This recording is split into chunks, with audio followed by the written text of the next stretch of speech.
What's up? What's up? What's up, my people? Welcome back to the channel.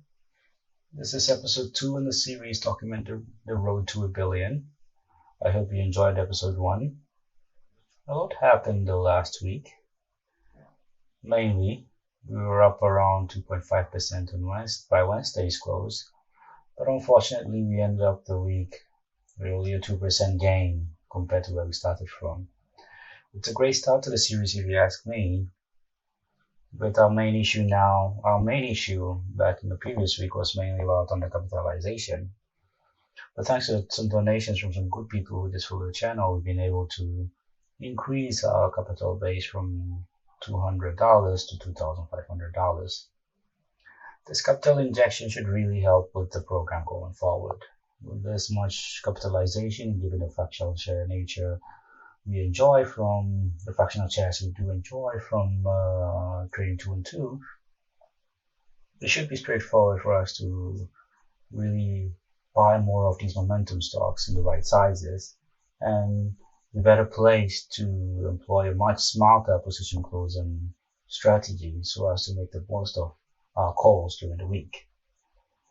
Definitely undercapitalization helped a lot. And I'll be showing an example where we could have closed a huge portion of our trade if we had more than €1, $1 invested in Celsius holdings. As you can see, we were up around 40% at some point.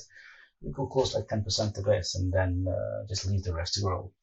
And that's what having the right capitalization allows you to do. We were also forced to close the entire TrueCar position with a 60% gain, as you can see, mainly because we had less than I think $2 invested here. So closing the position, you have to close at least $1. And so partially you close $1, you're left with 78. So we have to close everything. Being much more capitalized, we hope to avoid issues like this and be able to close these positions as and when they go much more in the green. So going forward, this week we're trying to implement a new profit taking measure. So the basic idea is to close 1/5 of the trade every time we hit a 10% increase, such that we take the first 10% once we are 10% in the green, then we take off another 10% of the remaining 90% once we are 20% in. So you take another 10% of the remaining percentage once you're 50% in. This helps cool down your nerves, right? It gives you the satisfaction, which seems to be part of every trader's life. Once you're able to cool that down, you'll be able to hold through the whole week. And sometimes some greens really do run off. They start off small and they end up like 100%. So if you close at 20%, that's a lot. But then you leave the other 80% out there.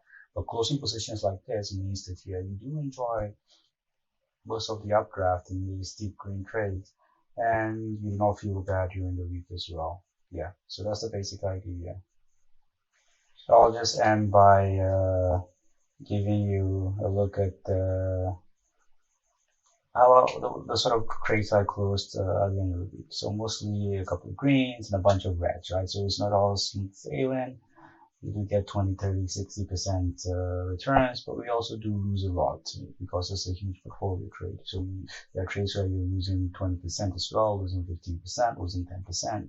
But because you diversify these positions, you always try to end up in the green.